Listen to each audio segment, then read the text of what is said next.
Mis amados amigos, bendiciones. Cuánto gusto. El pastor Eustiquio Mosquera Córdoba habla para usted a través del canal de Liberación Financiera.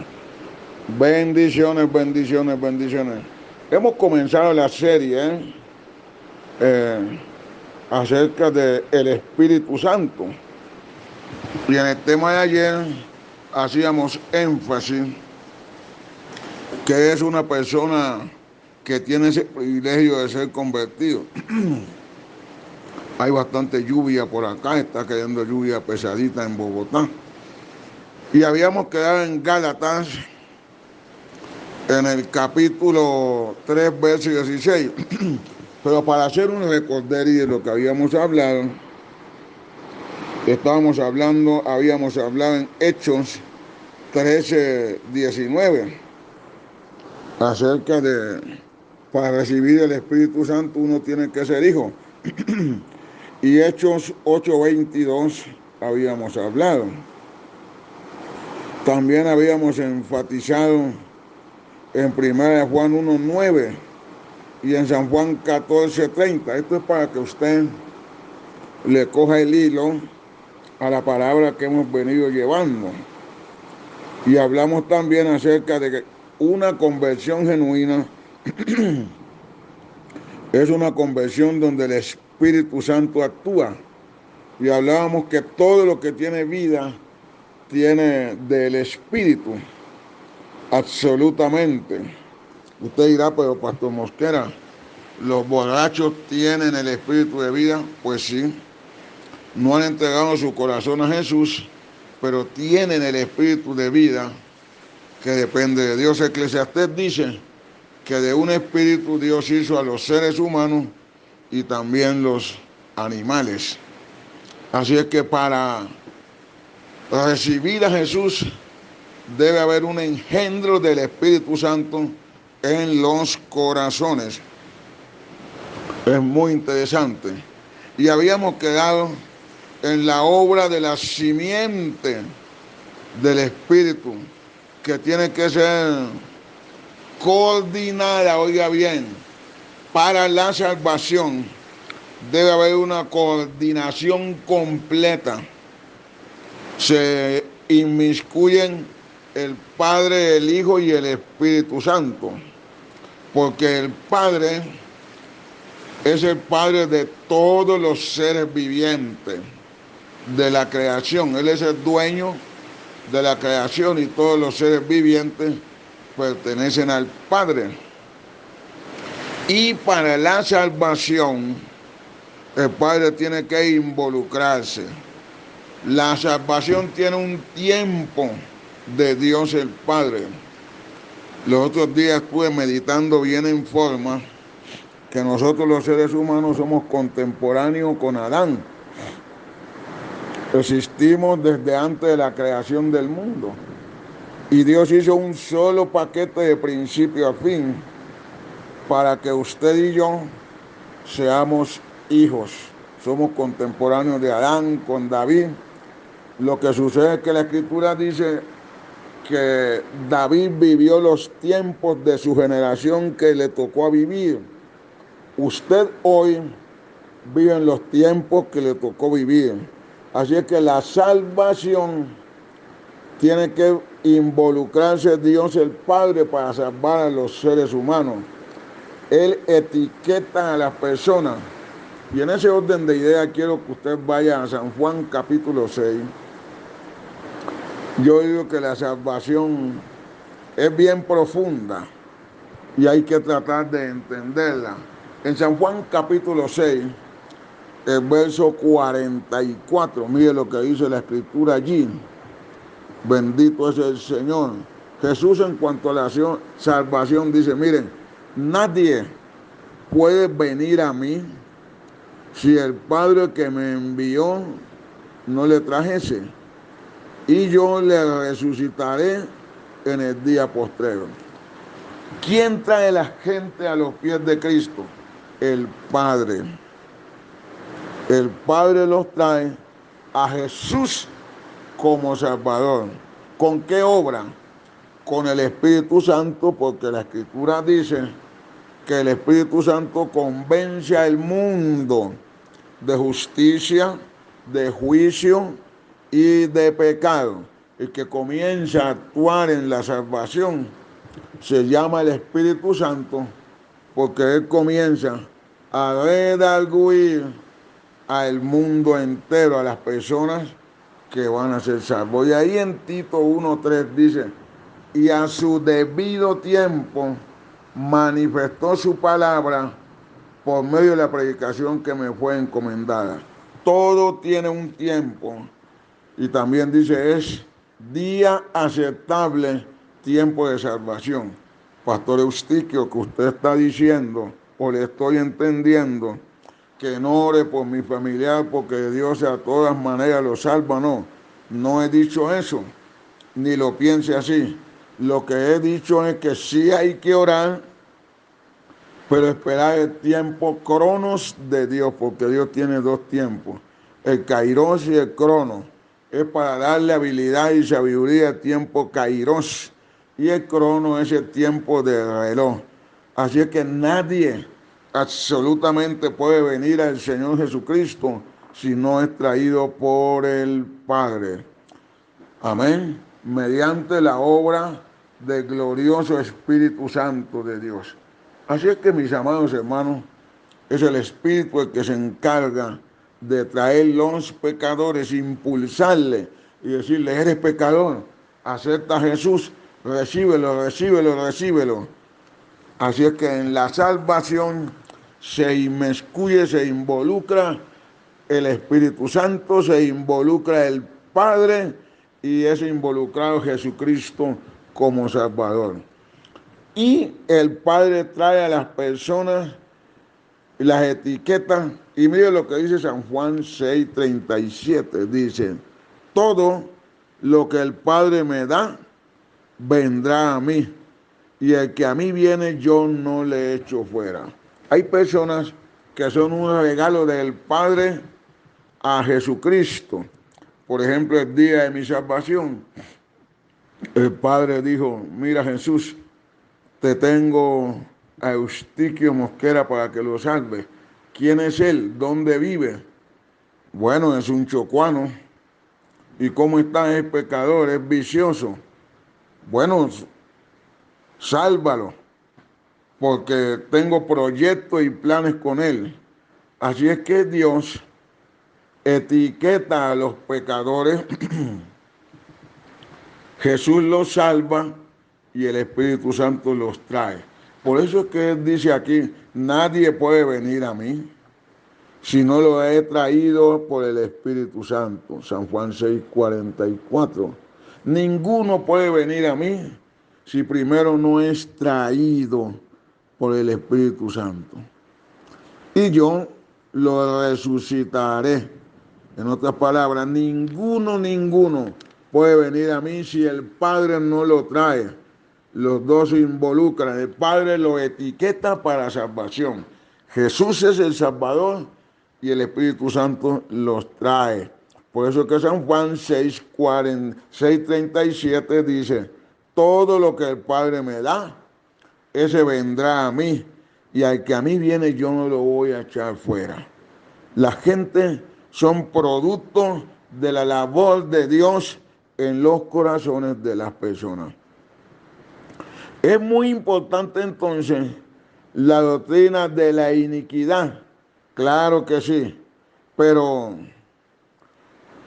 no a quienes la iniquidad, a los no nacidos por el Espíritu Santo, a los no engendrados por el Espíritu Santo. Y yo oigo por ahí que renuncia aquí, que renuncia acá, que la iniquidad, que tus ancestros, que tu padre, que tu madre, que tu abuelo, y le sacan la quinta, sexta, hasta la 1000 generación para que la gente se pueda convertir. Eso es salvación mental, mediante terapias mentales, terapia de la repetición, de la repetidera. Pero cuando la persona es etiquetada por el Espíritu, por el Padre, salva por Jesús, tocada y por el Espíritu Santo, vea hermano, ahí no hay tal terapia, porque la obra de Cristo está sobre todo. Y la gente se basa en lo que dice Génesis 3:15. Ahí hay una simiente de pecado en las personas.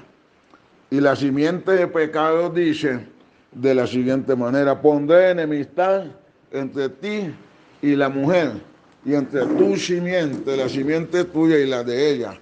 Esta te herirá en la cabeza y tú le herirás en el calcañar. Hay dos simientes y la gente tiene que entenderlo de dos maneras muy interesantes: la simiente de Dios y la simiente que viene, gracias, del Espíritu de Dios.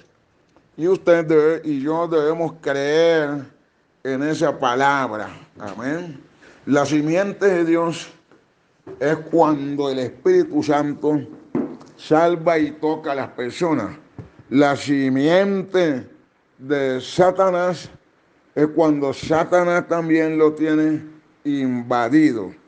Así es que, mis hermanos, en la bendita fe de Jesucristo, mire lo que dice Gálatas 1:11. Allí voy a describirle a usted las tres clases de nacimiento o de congregado que hay en muchos cristianos. Yo creo en eso y está bajo mi convicción. Soy un firme convencido de estas tres clases de personas que asisten a la iglesia.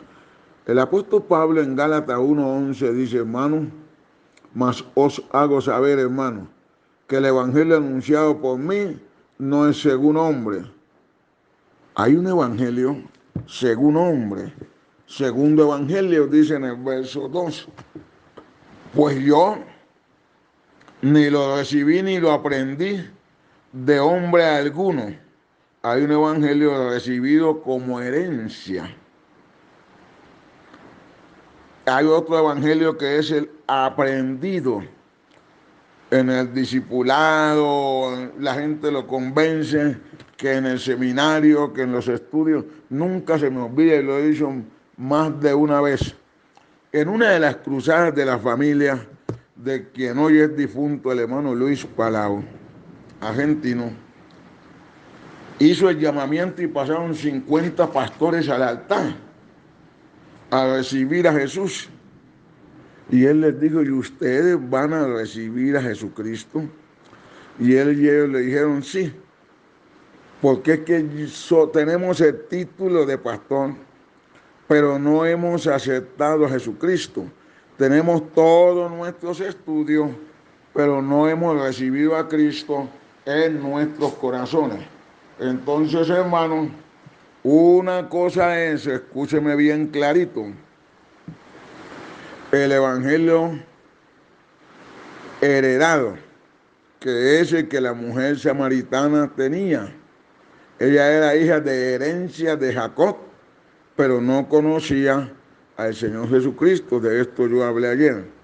Otro es el evangelio aprendido. La misma samaritana dice: nuestros padres nos han enseñado, y ustedes dicen que es en Jerusalén donde se debe de adorar. Hay un evangelio enseñado por hombre alguno, que a veces las personas ni convertidos son, porque no han tenido la experiencia con el Señor Jesucristo, menos con el Espíritu Santo de Dios. Y nosotros debemos de pasar por esa experiencia, amén. Claro que sí, por la experiencia de recibir a Jesucristo y ser engendrado en nuestros corazones por el Espíritu Santo. Y yo vuelvo a insistir en ello, por el Espíritu Santo. Pero hay otros que hacen el discipulado, tienen todos los títulos, los grados, pero son igualitos. No hay conversión, no hay testimonio de conversión en ellos. Están ahí, asistiendo apenas. Saben todas las historias bíblicas, todo lo que la barquita de Jesús, Jesús y la mujer samaritana, David y Goliat, conocen todas esas historias, pero sin conversión del Espíritu Santo.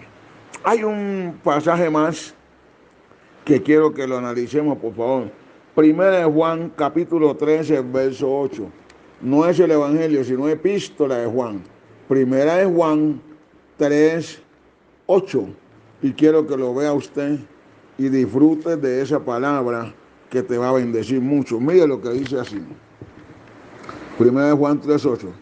El que practica el pecado es del diablo, porque el diablo peca desde el principio. Para esto apareció el Hijo de Dios, para deshacer las obras de Satanás. Yo quiero decirle que una práctica de pecado no está en el ADN del Espíritu Santo, en los corazones de las personas. Y usted afírmese en eso. Aquí está diciendo, quien practica el pecado, amén, quien tiene esa práctica no ha nacido del Espíritu. ¿Por qué? Porque dice, porque la simiente de Dios no está en él. Pero si no es pecador, la simiente de Dios permanece. Es ahí la diferencia entre un cristiano y otro. Hay cristianos que están en la iglesia y son realmente tocados y transformados por el Espíritu Santo de Dios. Pero hay otros que están ahí, como se dice, mojados apenas. Y estas personas que están ahí medio mojaditos, que no están bautizados y por el Espíritu Santo completamente, en cualquier viento de tempestad y de lluvia, viene el enemigo y los zarandea y los saca de los caminos y de los propósitos de Dios. Sí, vamos a ver entonces, Jesús dijo, esperen la promesa del Espíritu Santo para ser unos cristianos realizados. Si ustedes la esperan la promesa del Espíritu Santo, o sea, se convierte uno, primer paso es recibirle y después procurar tener el bautismo del Espíritu Santo. Yo voy a hablar de 3 niveles del bautismo del Espíritu Santo. El primer nivel es es de la conversión. El que Juan el Bautista, allá en San Mateo, en el capítulo 3, versículo 11, dice de la siguiente manera, yo les voy a bautizar a ustedes con agua, porque venían toda clase de personas a él. Bueno, vengan nomás, yo los voy a bautizar a ustedes con agua, pero va a venir después de mí otro más poderoso. Ese le bautizará con 2 clases de bautismo que lo vamos a ver. Número 1, con el del Espíritu Santo. Número 2, con bautismo de fuego. Más adelante voy a ir tocando esos temas. Amén. Y vamos a ver eso que Jesús le dice a los discípulos. En Hechos 1:4, Él les dijo, ustedes van a esperar hasta ser llenos del Espíritu Santo. Amén. Esperen esa promesa. Con razón, el Señor Jesucristo lo dijo, porque ¿para qué? Para enfrentarnos a un mundo de tanta batalla y tanta dificultad. Hechos 1:4. Dice, estando juntos, les mandó que no se fuesen de Jerusalén, sino que esperasen la promesa del Padre, la cual, oiga bien, oíste. ¿Y cuál fue la promesa? El Padre ya lo había prometido bajo Joel, capítulo 2, verso 28, que llegaría el día en que el Señor enviaría señales de fuego. De eso lo vamos a ver en los otros temas, que hay señales de fuego cuando la persona es bautizada con el Espíritu Santo. Pero voy a mostrarle a ustedes un creyente bajo el bautismo de Juan el Bautista, pero no exactamente bautizados con el Espíritu Santo. Esto es una cosa súper extraordinaria. Hubo un personaje llamado Apolo en Éfeso, y la Biblia dice en Hechos capítulo 18, verso 24. Llegaron entonces a Éfeso, y un judío llamado Apolo, natural de Alejandría, recién de Alejandría, varón elocuente, poderoso en las escrituras, o sea que el hombre sabía bien las escrituras, seguramente había estudiado todo lo que era teología. Había sido instruido en el camino del Señor, oiga bien, sabía, siendo de espíritu fervoroso, era un predicador de espíritu fervoroso, hablaba y enseñaba diligentemente lo concerniente al Señor, aunque solamente lo que él conocía era el bautismo de Juan. Ay, Dios mío, ¿cómo? Solamente conocía el bautismo de Juan el Bautista. Nunca dice que la gente en el bautismo de Juan el Bautista hablaban en lengua. Ahora, verso 26. Y comenzaron a hablar con denuedo en la sinagoga. Pero cuando le oyeron, Priscila y Aquila le tomaron aparte y le expusieron más exactamente el camino de Dios.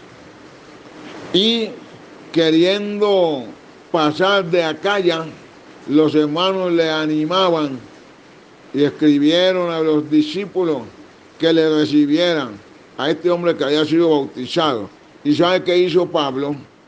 Oiga bien, versículo 1 del capítulo 19. Aconteció que entre tanto que Apolo estaba en Corinto, Pablo, después de recorrer las regiones superiores, vino a Éfeso, y hallando a ciertos discípulos llamados como hermanos. Este discípulo, a Apolo, lo hallaron. Y Pablo le impuso las manos y les dijo: ¿recibiste el Espíritu Santo? Le dice Pablo a Apolo, cuando creíste. Y ellos le dijeron: ni siquiera hemos oído decir si hay Espíritu Santo. Entonces dijo: ¿en qué pues fuiste bautizado? Y ellos dijeron: en el bautismo de Juan. Aquí estaba Apolo y sus 12 seguidores. Amén. Y habían sido bautizados en el bautismo de Juan, pero no en el bautismo. ¿Cuál Juan? El Bautista. La gente venía a él para ser bautizado en Salim, en las aguas, para arrepentimiento.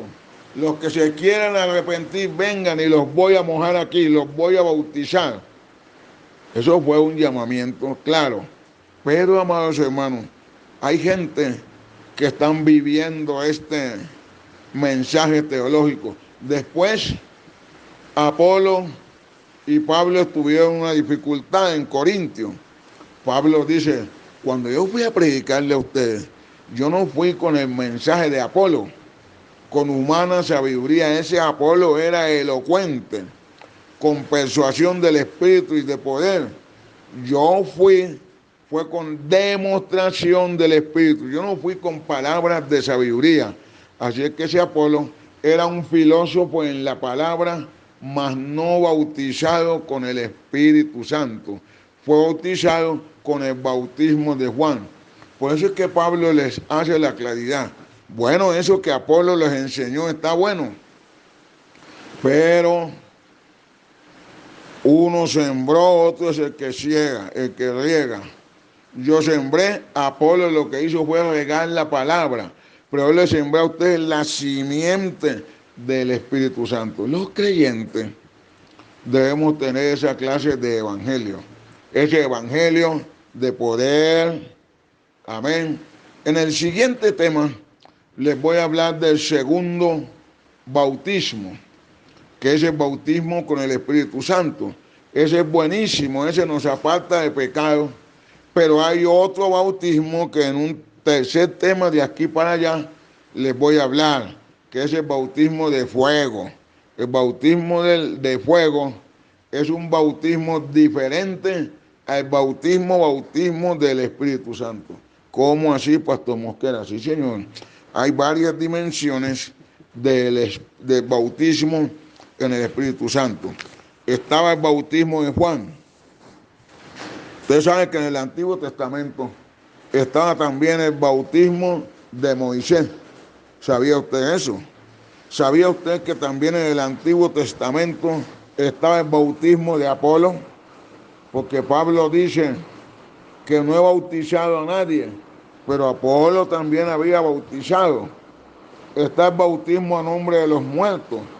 Está el bautismo en nombre de Pablo. Está el bautismo en nombre de Jesús. Pasaron muchas cositas con respecto al bautismo.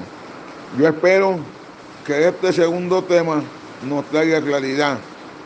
Está lloviendo profundamente aquí en Bogotá y eso es una lluvia de las promesas de las bendiciones de Dios para usted. Dios te bendiga y Dios te guarde. Si esta palabra te ha llenado de inquietud, espero que usted la siga meditando. Amén y amén. Oigan esa promesa de lluvia que hay por ahí. Así vendrá la presencia de Dios en tu vida. Y lo que está cayendo es lluvia. Esa lluvia es profética. Dios te bendiga. Un millón de guerreros.